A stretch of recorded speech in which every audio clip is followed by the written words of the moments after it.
The tattooed hand wrapped around the whiskey glass had killed 3 men before Min Ho Kang turned 25. Tonight, Christmas Eve, it was shaking. The restaurant was packed. Families, couples, the kind of people who didn't know what a bullet sounded like when it shattered a Christmas dinner 15 years ago. Min Ho sat alone in the corner booth, bodyguards by every exit, scanning for threats. But the threat wasn't outside. He reached into his coat, fingers touching the folded photograph he'd kept hidden for 15 years. 4 faces.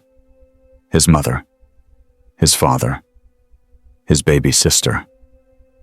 All dead before the turkey went cold. Tonight was supposed to be the anniversary he finally stopped surviving and started forgetting. Then 2 little girls in Santa hats walked straight toward his table. If you believe even dangerous men deserve redemption, subscribe right now. Drop your location in the comments. Let me know where you're watching from. Because when those 2 girls reach his table, everything changes. And if you don't subscribe, you'll be searching for this story in 3 days, wondering why you scrolled past it. Don't search. Subscribe. Now let's see what happens. Min Ho Park stood at the floor-to-ceiling windows of his penthouse office, watching Seoul's neon heart pulse 40 stories below. The city sprawled before him like a circuit board. Every light a transaction. Every building a piece on his chessboard. At 37, he controlled an empire that made politicians sweat and competitors disappear. Park Industries didn't just dominate Korean real estate and tech. It owned the infrastructure those industries were built on. His reflection stared back at him from the glass. Sharp cheekbones, eyes like black ice, a face that had graced the covers of business magazines with headlines like The Ghost King and Korea's Most Ruthless CEO. They called him untouchable, unbreakable. A man who turned billion-dollar deals before breakfast and buried rivals before lunch. What they didn't know was that Min Ho Park had been dead for 15 years. His phone buzzed. A reminder flashed across the screen. December 24th, Christmas Eve. Min Ho's jaw tightened as the present dissolved and the past came flooding back with the force of a dam breaking. December 24th, 15 years ago. Min Ho was 22 and stupid enough to believe in tomorrow. The Park family mansion had been decorated for Christmas, his mother's doing. Soo-jin Park loved the holiday with an intensity that embarrassed her pragmatic husband but charmed their only son. That year, she'd gone overboard. Garlands on every banister, a 12-foot tree in the foyer, enough lights to guide ships to harbor. "Min Ho-ya," his mother's voice had echoed through the halls. "Come help me with the angel." He'd found her balanced on a stepladder, reaching for the top of the tree. At 45, she still moved like a dancer, graceful, certain, alive. His father stood nearby, pretending to supervise while actually just watching her with the expression of a man who'd won the lottery and never gotten over it. Min Ho had steadied the ladder. "Yama, you're going to break your neck." "Then catch me," she'd laughed, placing the angel with a satisfied flourish. She'd climbed down and kissed his cheek, her hands framing his face. "My beautiful boy, one day you'll understand that the best things in life are worth the risk." His father, Jae-sung Park, had pulled them both into a hug that smelled like expensive cologne and his mother's jasmine perfume. "My family," he'd said simply. That was at 7 p.m. By midnight, they were both dead. The rival syndicate, the Kang family, had chosen Christmas Eve for a reason. They knew the Park estate security would be minimal during the holiday. They knew Jae-sung Park would be home with his family instead of surrounded by bodyguards. They knew exactly where to hit to bring down Korea's most powerful business dynasty. What they hadn't counted on was Min-ho surviving. He'd been in the wine cellar when the first shots rang out. His father had sent him down for a specific vintage, some rare French thing his mother wanted for Christmas dinner. Min-ho had heard the gunfire and frozen like a coward. He'd heard his mother scream. He'd heard his father roar his name, telling him to run, to hide, to live. And Min-ho had listened. He'd crouched behind wine racks worth more than most people's houses, while his parents were executed in their own living room, beneath the Christmas tree his mother had decorated with such joy. He'd stayed hidden while the Kang enforcers tore through the mansion, searching for the heir. He'd held his breath and clutched a wine bottle like a weapon, tears streaming down his face, while the two people he loved most in the world bled out on marble floors. The security team had arrived 11 minutes too late. By then, the Kang family's message had been delivered. The parks are finished. But they'd miscalculated. Min-ho had emerged from that wine cellar a different creature entirely. The boy who'd believed in family, and Christmas, and tomorrow had died down there in the dark. What crawled out was something colder, sharper, forged in grief and rage into a weapon with one purpose: revenge. The present crashed back like a slap. Min-ho turned from the window, his reflection fracturing across the glass. His office was a monument to victory. Every piece of furniture, every painting, every trophy, another reminder that he'd rebuilt the Park Empire from ashes and made it untouchable. He'd spent 15 years systematically destroying the Kang family, their businesses, their reputation, their legacy. He'd taken everything from them the way they'd taken everything from him, and he'd done it alone, because Min-ho had learned the most valuable lesson that Christmas Eve: love was a weapon your enemies used against you. Attachment made you vulnerable. Family made you weak. The moment you cared about something more than survival, you handed your throat to anyone willing to cut it. So Min-ho Park had built an empire of ghosts. He surrounded himself with employees, not friends, business partners, not family. He cultivated fear and respect, never affection. He crushed competitors and acquired companies with the mechanical efficiency of a man who'd removed his heart and replaced it with a calculator. The city below pulsed with Christmas lights, families gathering, lovers meeting, children dreaming. Min-ho felt nothing. He was untouchable, unbreakable, the ghost king of Seoul, and he would never, ever be weak enough to love again. Chapter 2. The Intrusion of Innocence. Min-ho had chosen the corner table deliberately, farthest from the kitchen's chaos, positioned with a clear view of both entrances. Old habits. Even in a run-down diner at the edge of nowhere, he couldn't silence the instincts that had kept him breathing through 2 decades of calculated violence. The coffee sat untouched before him, steam rising in lazy spirals that caught the afternoon light. He'd been staring at the same crack in the Formica tabletop for 20 minutes, tracing its jagged path with his eyes, when he heard the shuffle of small feet approaching. "Excuse me, mister." The voice was tiny, uncertain. Min-ho's jaw tightened. He didn't look up. Children were complications he'd learned to avoid, witnesses with innocent eyes who remembered faces, voices, the wrong details at the wrong times. "My sister wants to give you something." Now he had no choice. Min-ho lifted his gaze slowly, preparing to deliver the kind of cold stare that sent grown men scrambling for exits. What he found instead stopped the words in his throat. 2 girls stood beside his table.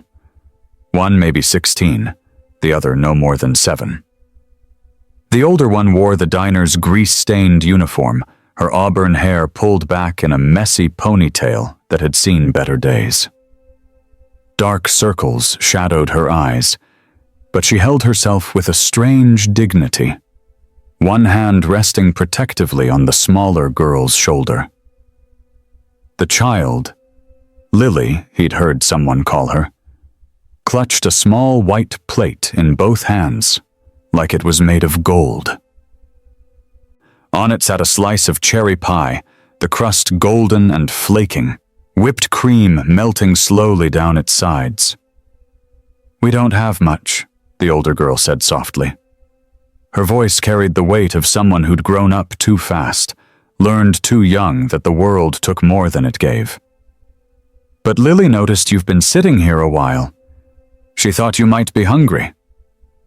Minho stared at the pie, then at the child holding it. Lily's eyes were wide and hopeful, a gap-toothed smile barely contained behind pressed lips. She wore a faded yellow dress that had been washed so many times the color had nearly surrendered, and her sneakers were held together with what looked like electrical tape. "I'm not hungry," he said flatly. The older girl, Ella, he remembered now, nodded as if she'd expected this, but she didn't move. Instead, she crouched down beside the table, bringing herself level with her sister, and whispered something Minho couldn't hear. Lily's face fell slightly, but then she stepped forward with renewed determination, holding the plate out with trembling hands. "Ella says even people who look sad deserve something sweet," the child announced, her voice carrying that brutal honesty that children wielded like weapons without knowing. "Are you sad, mister? You look really, really sad." The question landed like a blade between ribs. Minho felt something crack inside his chest, a hairline fracture in the armor he'd spent years perfecting.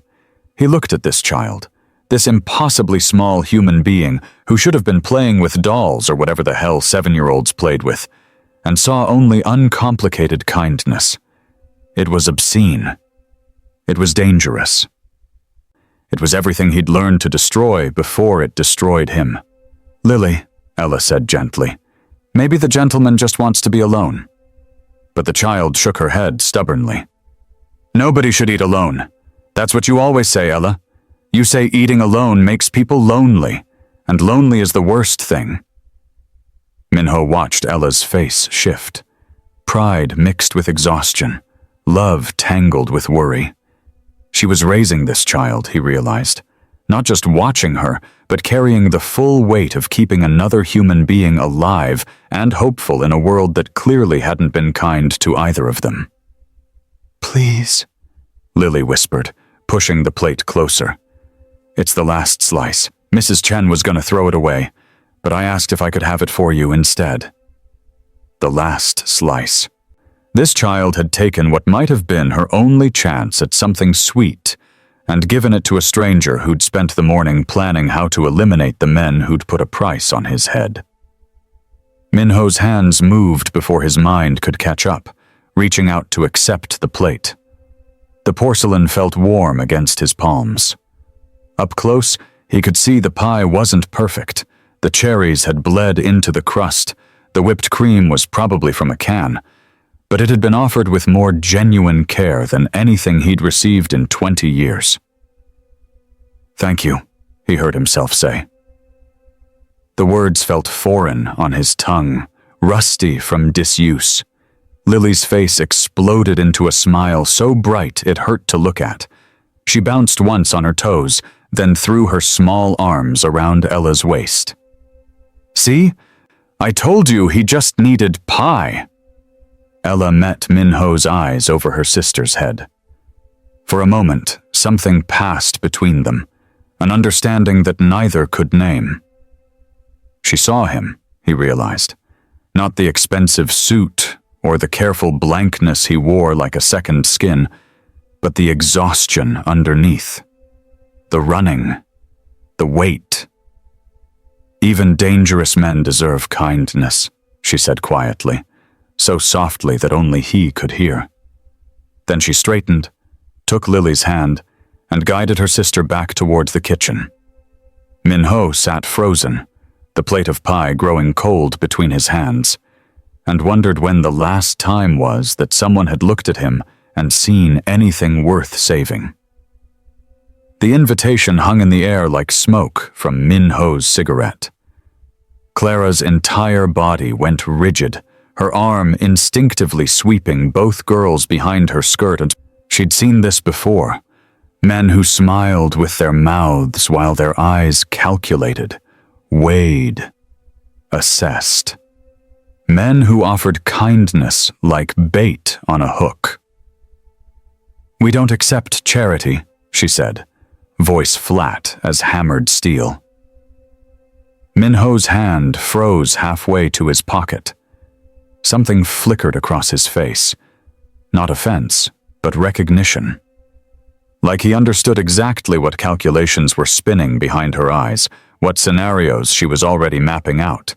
Escape routes, weapon proximity, the distance to the main road. "Not charity," he said quietly, lowering his hand with deliberate slowness.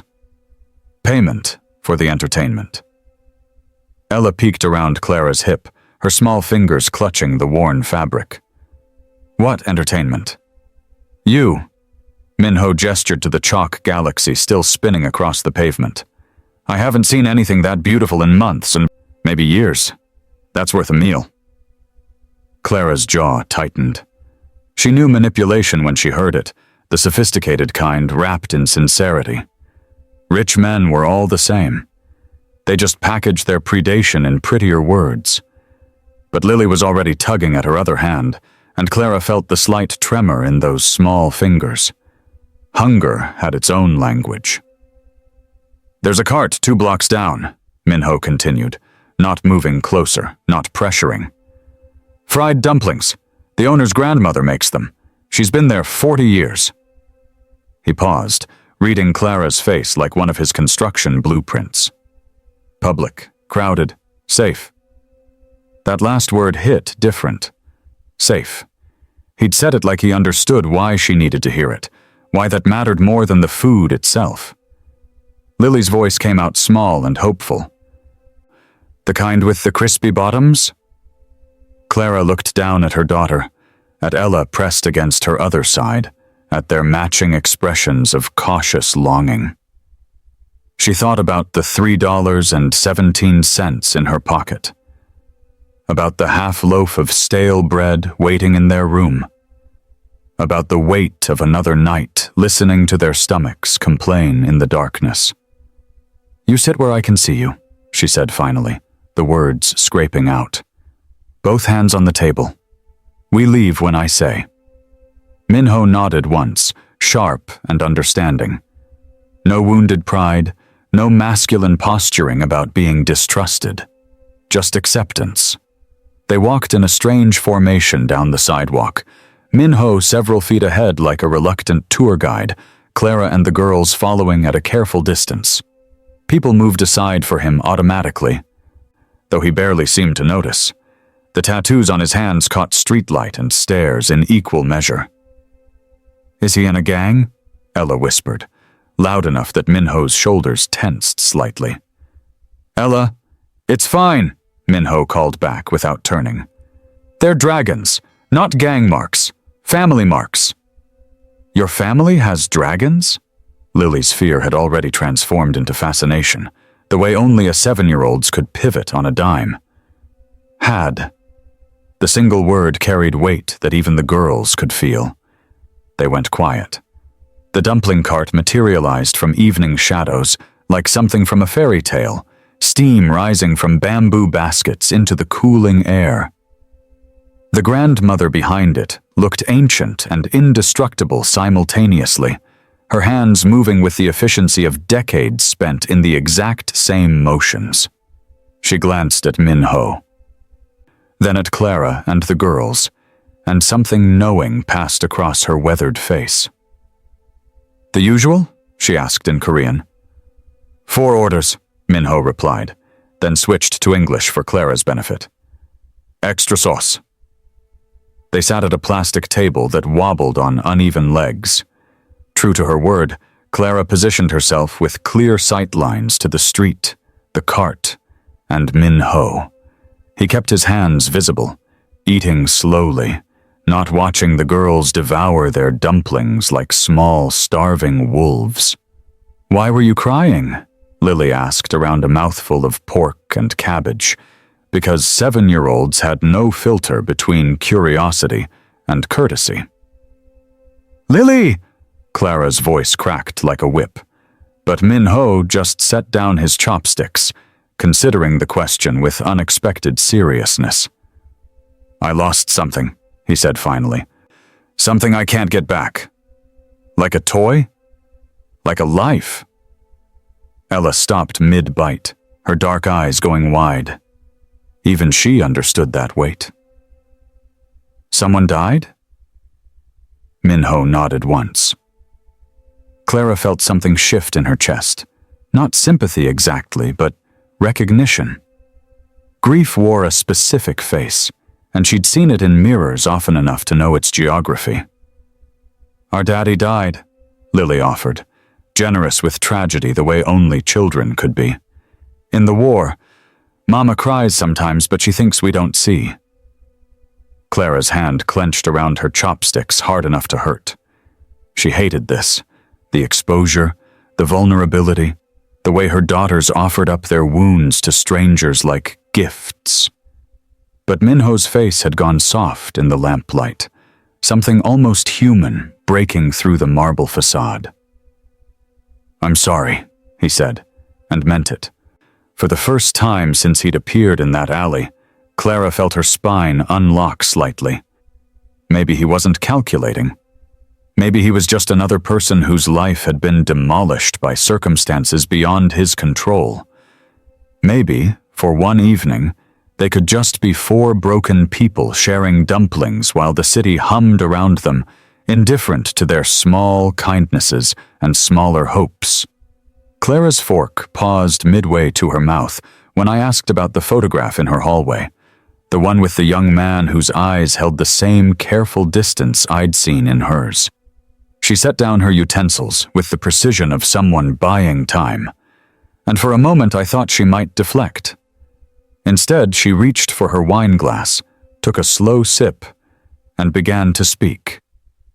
"His name was David," she said, her voice carrying that particular steadiness that comes only from having told a story too many times to let it break you anymore.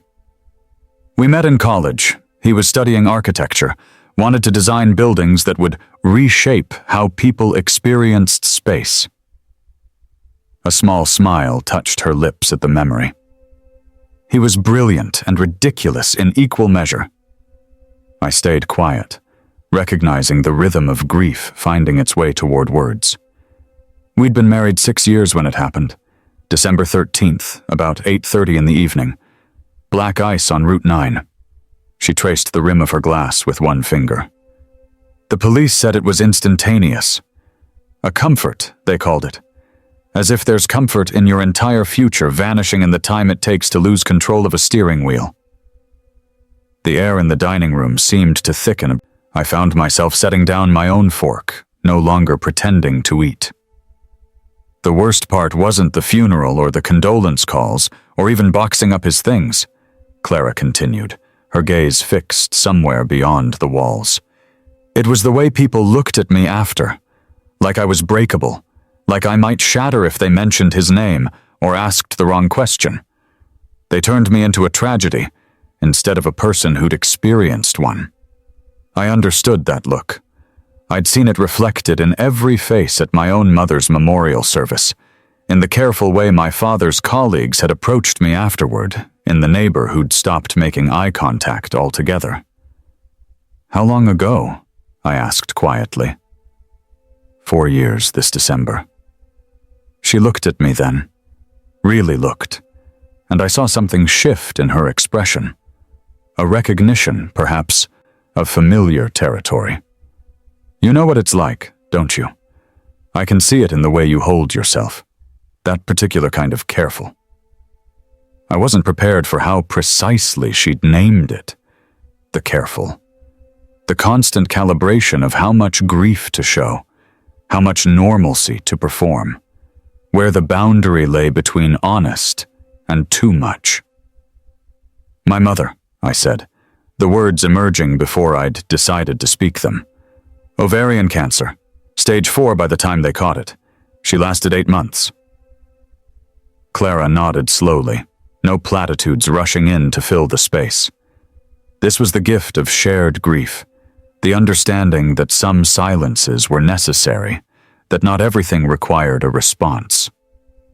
"I was 17, I continued, surprised by my own willingness to excavate this. Senior year of high school. She'd been feeling tired, having some pain, but she kept brushing it off. Said it was stress, said it was getting older. By the time my father convinced her to see a doctor, I shook my head. The oncologist gave us statistics, survival rates, treatment options. But there was this look in his eyes that said numbers were just a way to avoid saying what we all knew. "Were you there?" Clara asked. "At the end?" "Every day after school. Weekends. My father practically lived at the hospital. I'd sit with her, read to her, talk about nothing. Near the end, she wasn't really conscious anymore, but I kept talking anyway, telling her about college applications, about the future I was planning, as if my words could anchor her here. I realized I was gripping my water glass too tightly and made myself let go.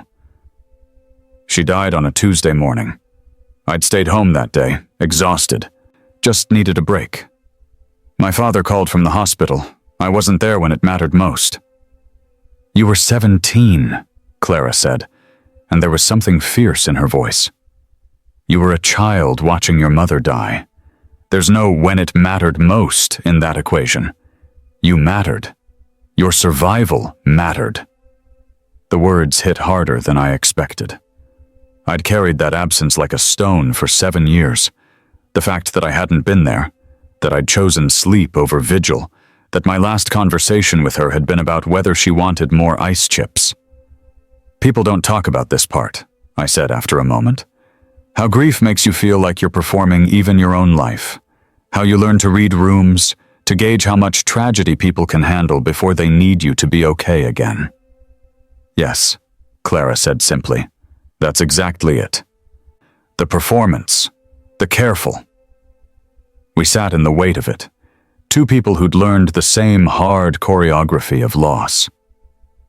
Outside, early darkness had fallen, turning the windows into mirrors that reflected our small tableau, professor and student, survivor and survivor, bound by the understanding that some kinds of knowing could never be taught, only recognized.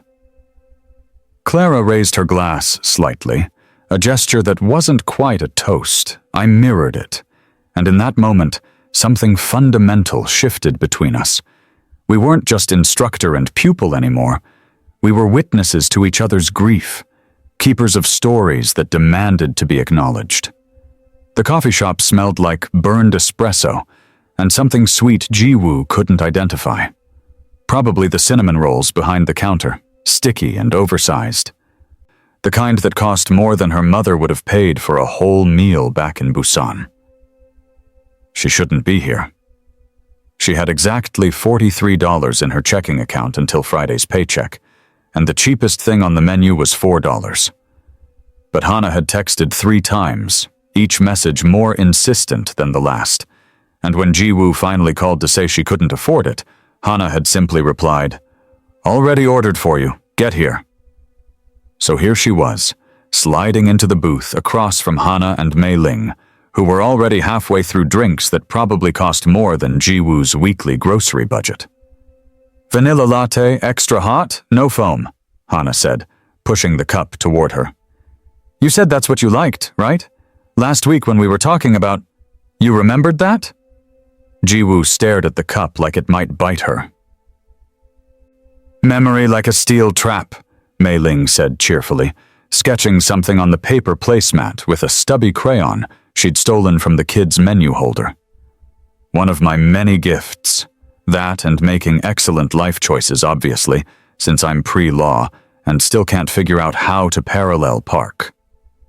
Jiwoo wrapped her hands around the cup, letting the heat seep into her fingers. You guys didn't have to— Oh, stop it! Hana waved a hand dismissively. It's $7. I spend more than that on bottled water at Soul Cycle. Besides, Minho's paying. Jiwoo's head snapped up. What? Kidding. Hana's smile was sharp around the edges. But I did charge it to the emergency credit card my dad gave me for actual emergencies, and I'm pretty sure preventing you from starving yourself to save money qualifies. Don't argue with me. I will win. Mei Ling was still drawing, her tongue stuck out slightly in concentration.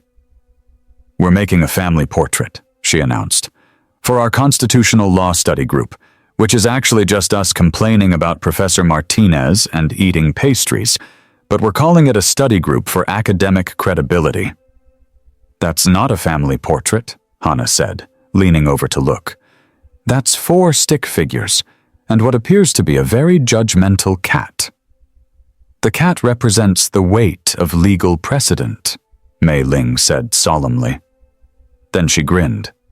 Also, my roommate's cat, who definitely judges me. See? This one's you. She pointed to a stick figure with exaggerated hair. This one's me. This one's Jiwoo. I gave you a coffee cup, see? And this one's Minho. Jiwoo looked at the crude drawing. The 4 figures were holding hands. A chain of circles and lines across the white paper. Above them, Mei Ling had written in crooked letters, Family of 4. Something twisted in her chest. That's stupid, she said, but her voice came out softer than she meant it to. Extremely stupid, Hana agreed. But also kind of perfect. We should show Minho. Watch him have an emotional crisis in real time. He doesn't do emotional crises, Mei Ling said. He does this thing where his eye twitches and he pretends everything's fine while internally screaming. It's very Korean. That's racist, Hana said. I'm allowed to say it. Ethnic privilege. That's not how ethnic privilege works. The bell above the door chimed, and Minho walked in, still wearing his interview suit from earlier, tie loosened and top button undone. He looked exhausted and expensive, and somehow both at once, like a cologne ad for corporate burnout. There he is, Mei Ling sang out. The final member of our family unit. We got you a coffee. It's black and judgmental, just like your soul. Minho stopped beside their booth, eyeing the 3 of them with obvious suspicion. What's happening here? Art, Mei Ling said seriously, holding up the placement. We made a family portrait. You're the tall one. Minho's gaze dropped to the drawing.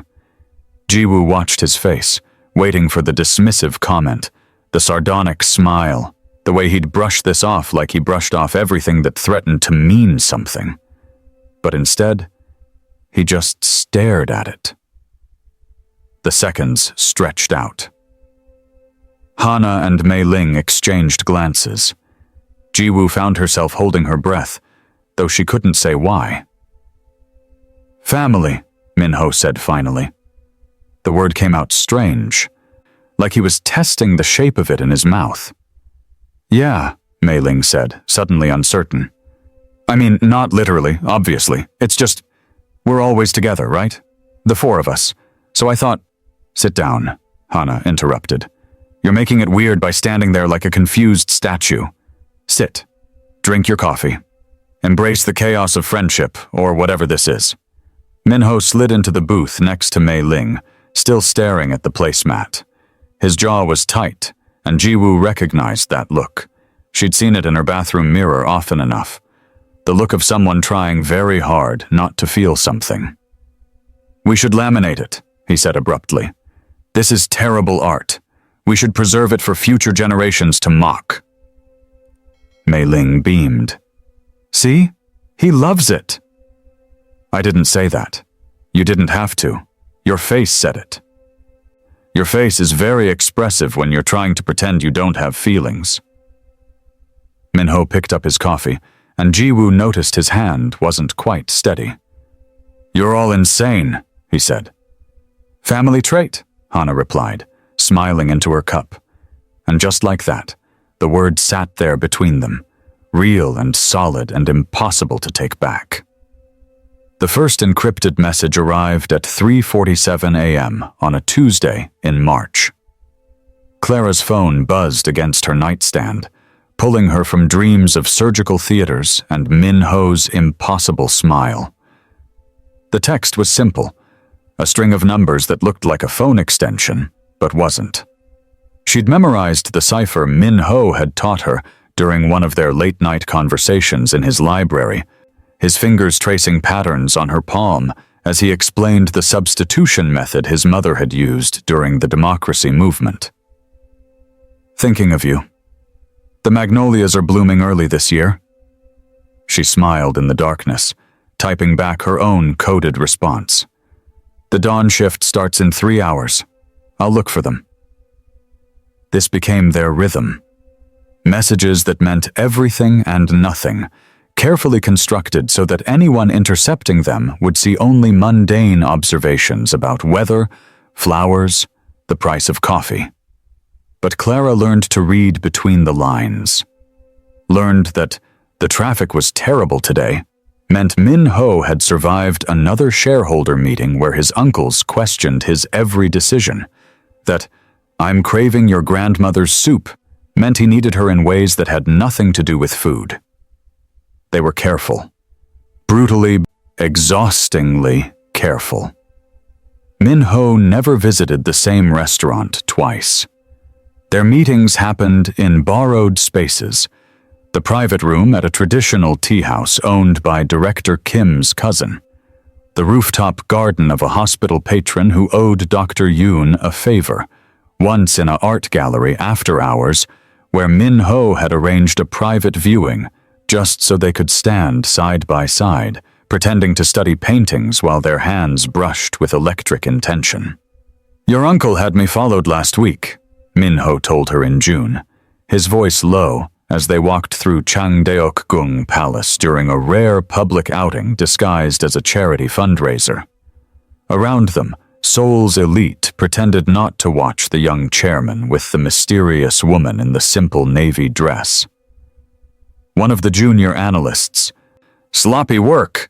I spotted him immediately." Clara's step didn't falter, though her heart hammered. What did you do? Promoted him.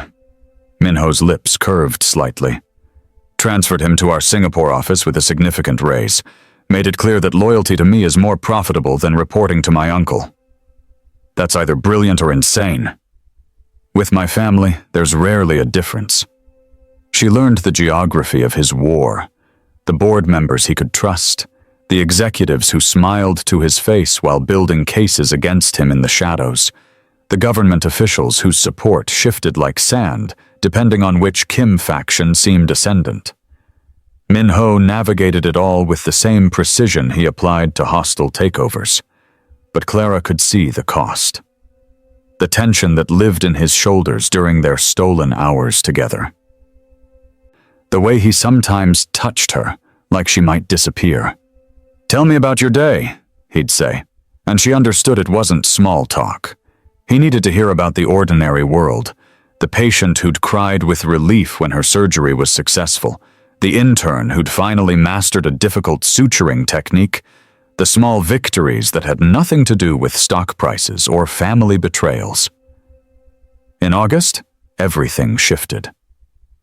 Clara was scrubbing out after a complex procedure when Dr. Yoon appeared in the doorway, her expression carefully neutral. "A moment, Dr. Nam?" They walked to the senior physician's office in silence. Dr. Yoon closed the door, then turned with an intensity that made Clara's stomach clench. "I received an interesting call today," Dr. Yoon said carefully, "from a lawyer representing certain Kim Industries board members. They wanted to know about your relationship with Chairman Kim Min-ho. Specifically, They wanted to know if there was anything in your background that might be considered compromising. The room tilted slightly. Clara gripped the back of a chair. What did you tell them? That you are an exemplary physician with an impeccable record, and that any personal relationships you maintain are none of their concern. Dr. Yoon's voice softened marginally. But Clara, you need to understand what this means. They're building something, and they're willing to use you to do it. That night, Clara broke protocol. Instead of waiting for Min Ho's encrypted message, she called him directly. He answered on the first ring. "They're investigating me," she said without preamble. Silence. Then, "Where are you?" "Home." "Stay there. I'm coming." "Min Ho, that's exactly what they want. Evidence of you being reckless, choosing me over. I don't care." His voice was steel wrapped in silk. "This is my fault. I should have protected you better." "I don't need protection. I need to know if this is sustainable." She closed her eyes, forcing the words out. "I need to know if we're being selfish." When he arrived an hour later, climbing her apartment stairs instead of sending a car, Clara saw something she'd never seen before. Fear. Real, naked fear in Kim Min Ho's carefully controlled expression. "I'm not giving you up," he said, still standing in her doorway.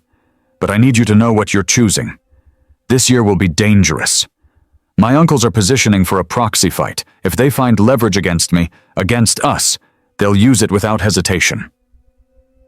Clara stepped forward, pulling him inside, closing the door against the world. "Then we get more careful." "Clara, more careful," she repeated, her hands framing his face. "Not less committed. There's a difference." He kissed her then, desperate and grateful, and Clara understood that they'd just crossed another line. The careful boundaries that had kept them safe were no longer enough. The war Min Ho had been fighting was about to go nuclear, and she'd just chosen to stand in the blast radius. The photo arrived at 2:47 a.m. Korean time. Min Ho had been awake for 36 hours straight, sitting in his Seoul apartment staring at resignation letters he'd drafted and deleted 17 times. His phone buzzed. Clara's name appeared. He almost didn't open it. When he did, the air left his lungs. 3 faces: Jade, Maya, and little Rosie. Each holding a corner of poster board torn from what looked like the art supply closet. Crayon letters in Rosie's unmistakable scrawl, each word a different color. "Come back." Jade's expression was fierce, not pleading, demanding. Maya's chin was tilted up in that stubborn way she had when she refused to accept defeat. And Rosie, God, Rosie, was smiling through what were clearly dried tears, her gap-toothed grin both heartbreaking and hopeful. Clara's message beneath the photo was 4 words. "They believe in you." Min Ho set the phone down like it might burn him. He'd spent 3 days crafting his exit strategy. The narrative was perfect. He'd made an error in judgment. The optics were untenable. His continued presence would damage the Foundation's credibility. He would resign, issue a public apology, and disappear into whatever hole disgraced CEOs crawled into. Clean. Final. The responsible thing to do. He'd convinced himself it was nobility. The photo called it what it actually was. Cowardice. He picked up his phone again, zoomed in on their faces. These weren't abstract stakeholders worried about quarterly reports. These were 3 girls who'd shown up to an after-school program in a building he'd funded, who'd learned to code on computers he'd provided, who'd started believing their zip code didn't have to determine their destiny because he'd looked them in the eye and promised them it didn't. And when the first real test came, when standing by that promise got uncomfortable, got messy, got publicly humiliating, his instinct had been to run. Minho thought about his own childhood, the Seoul neighborhood where he'd grown up, where success meant maybe managing a convenience store if you were lucky. The teacher who'd seen something in him, who'd fought to get him into a better school, who'd risked her own reputation vouching for a kid from the wrong side of the tracks. She hadn't disappeared when it got hard. She'd stayed.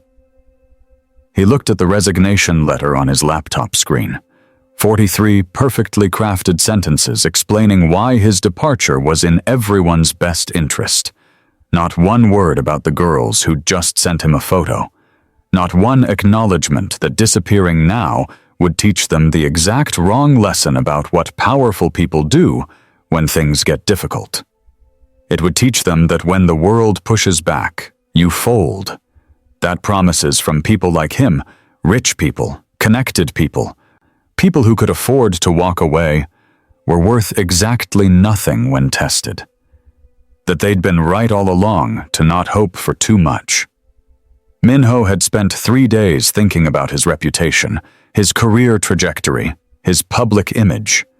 He'd agonized over board member opinions and donor reactions and media narratives.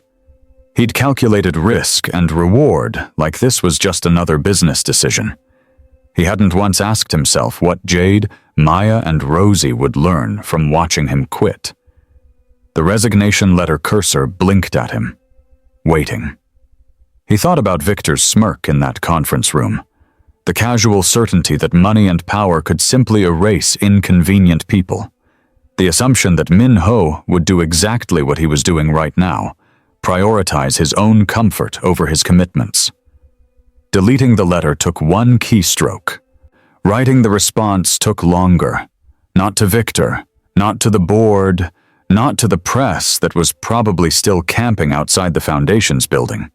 To Clara. I'm coming back, and I'm not leaving until we build something that lasts. He attached a photo of his own. His plane ticket. Return flight to the States, departing in 11 hours. Then he opened a new document and started writing something different. Not a resignation, not an apology, a plan. Victor thought money could solve this by making people disappear. He was about to learn what money could do when it refused to blink first. When it dug in. When it decided that some fights were worth the cost, regardless of what the cost turned out to be. The Foundation's emergency board meeting was scheduled for 72 hours from now. They expected him to resign gracefully, minimize the damage, let this whole uncomfortable situation fade into irrelevance. He was going to show up and fight instead, for Clara's job, for the programs Victor wanted eliminated, for the after-school tutoring and the scholarship fund and every single initiative designed to prove that where you started didn't determine where you finished. For 3 girls holding a crayon sign. Minho looked at their photo one more time before he started packing.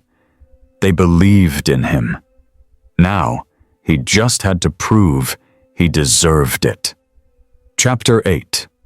The Test of Loyalty. The second Christmas Eve arrived with the same bitter cold that had marked their first meeting exactly 1 year ago. Minho stood outside the restaurant, watching his breath form clouds in the December air. Behind him, 3 black SUVs idled at the curb, engines running, bodyguards waiting. "Boss, we should go in first," Taesung said, hand already on the door. Minho shook his head. "Go home, all of you." The bodyguards exchanged glances. In 15 years of service, they'd never heard such an order. Taesung stepped closer, lowering his voice. "Sir, with respect, this neighborhood isn't secure. We haven't swept the building. We don't know who else might be." "I said go home." Minho's tone left no room for argument. "That's an order." He watched the SUVs pull away, their taillights disappearing into the snowy night. Then he turned and walked into the restaurant alone, wearing the same navy suit he'd worn that first night, carrying nothing but his phone and wallet. No security, no weapons, no backup plan. The same hostess greeted him with the same polite smile. "Welcome back, sir. Your usual table?" Minho nodded. The corner table. The one where everything had changed.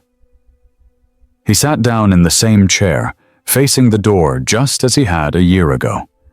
But this time, when the door opened and Sarah entered, he didn't have armed men flanking him. He didn't have the armor of power surrounding him. He was just a man waiting for a woman, vulnerable and exposed in a way that would have terrified him once. Sarah stopped when she saw him, her eyes scanning the restaurant. He watched her notice the empty chairs, the absence of black-suited guards, the way he sat alone in the corner like any other customer. Something shifted in her expression. Surprise, maybe, or recognition. She walked toward him slowly, snowflakes still melting in her dark hair.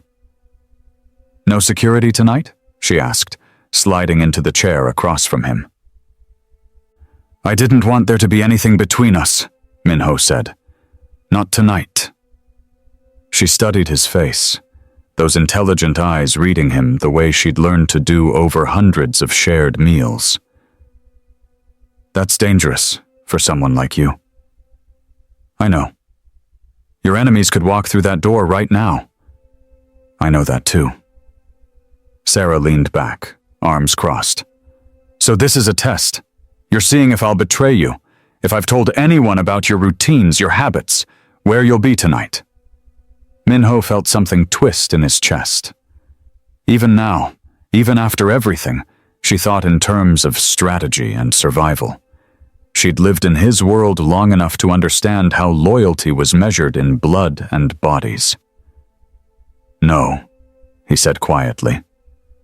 "This isn't a test of you. It's a test of me." "What do you mean?" He looked down at his hands. These hands that had built an empire and destroyed lives. "For 15 years, I've trusted no one. I've surrounded myself with armed men and bulletproof glass. I've treated every interaction as a potential threat, every person as a possible enemy. That's how I survived."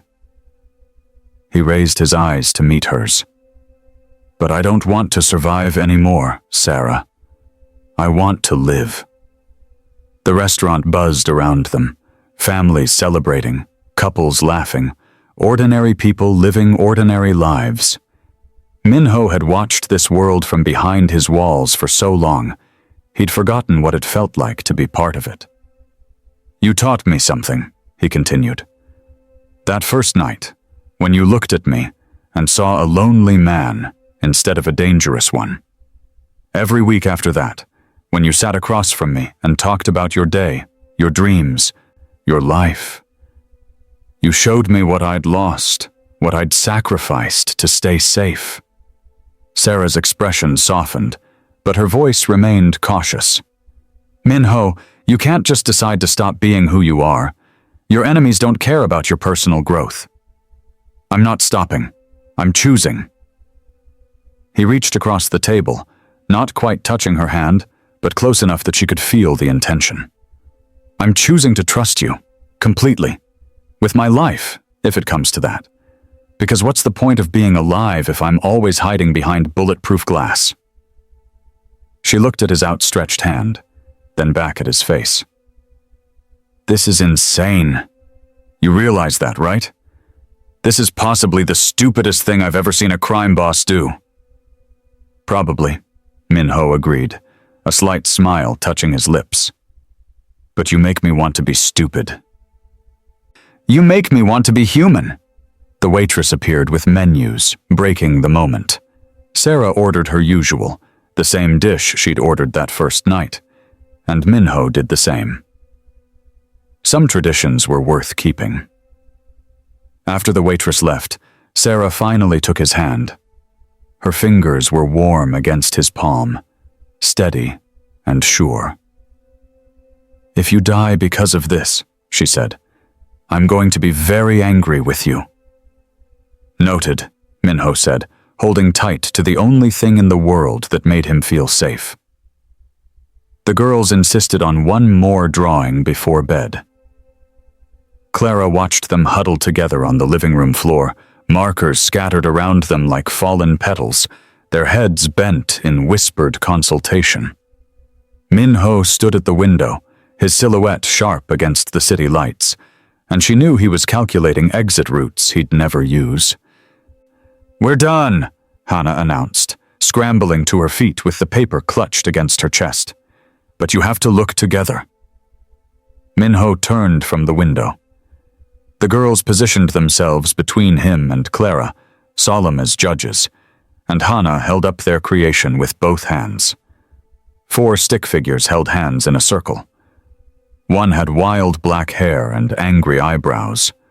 One wore a yellow dress. 2 smaller ones had pigtails and matching smiles. Above them, they'd drawn something that looked like storm clouds, but the figures' hands stayed joined. Their circle, unbroken. "That's us," Sumin said, "even when bad things come." Clara felt her throat close. She looked at Minho and saw something crack in his expression, some final wall he'd been holding against the possibility of this. "The clouds don't matter if we hold on," Hannah added, her voice carrying the absolute certainty of childhood. "That's what makes us not monsters." Minho moved first. He crossed the room and knelt before his daughters, bringing himself to their eye level. His hands trembled slightly as he took the drawing, studying it like it contained secrets he'd spent his whole life trying to decode. "You're right," he said, and his voice was rough but steady. "The clouds don't matter." He paused, then added the hardest truth he'd ever spoken. "I've been wrong about a lot of things. I thought keeping you safe meant keeping you separate. I thought the only way to protect you was to make sure no one could ever touch you. But that's not safety.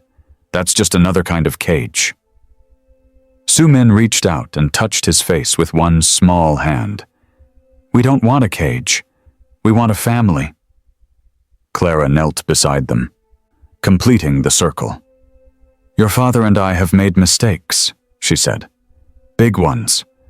We've hurt each other trying to protect ourselves from being hurt. We've built walls when we should have built bridges." She met Minho's eyes over their daughters' heads. "But we're choosing differently now." "What does that mean?" Hannah asked.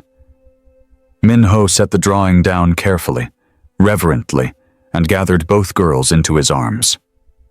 "It means we stop running. It means we stop hiding.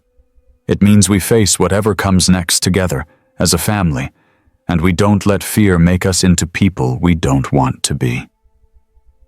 "Even if bad people come?" Sumin's voice was small.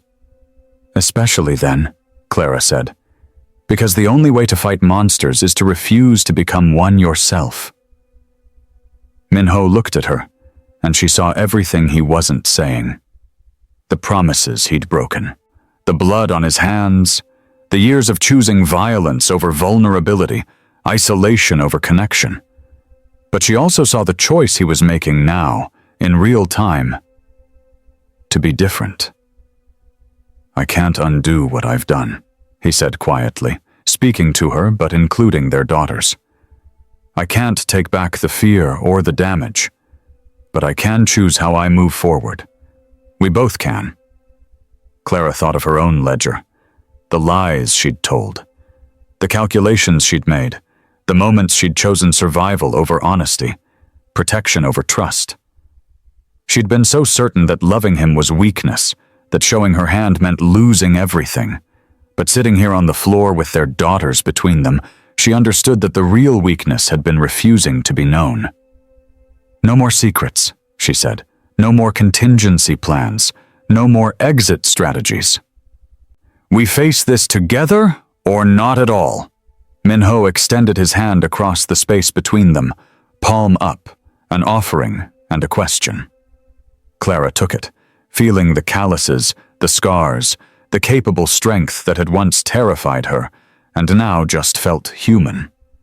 Hana grabbed Clara's other hand. Su-min completed the circle by taking her father's free hand and her sister's. "Like the drawing," Hana said with satisfaction. "Exactly like the drawing," Min-ho agreed. Outside, the city continued its indifferent churning. Somewhere, enemies made plans. Somewhere, consequences gathered like storm clouds on the horizon. But in this moment, in this circle, they were just 4 people choosing each other, choosing trust over terror, choosing the messy, dangerous work of building something real instead of hiding behind something safe. "Can we keep this one?" Su-min asked, pointing to their drawing. "Can we put it where we can always see it?" Min-ho picked up the paper with both hands, holding it like a sacred text. "We'll frame it," he said. "We'll hang it where we'll see it every single day. So we remember what matters. So we remember what we're fighting for." Clara looked at the drawing again. 4 figures holding hands against the storm. It wasn't a promise that nothing bad would happen. It was a promise that when it did, they wouldn't face it alone. That was the only promise worth making. The only one worth keeping. Thanks for listening. If this story touched your heart, subscribe and turn on notifications for more stories that remind us that goodness is still alive in the world. Tell us in the comments where you're watching from. See you in the next story.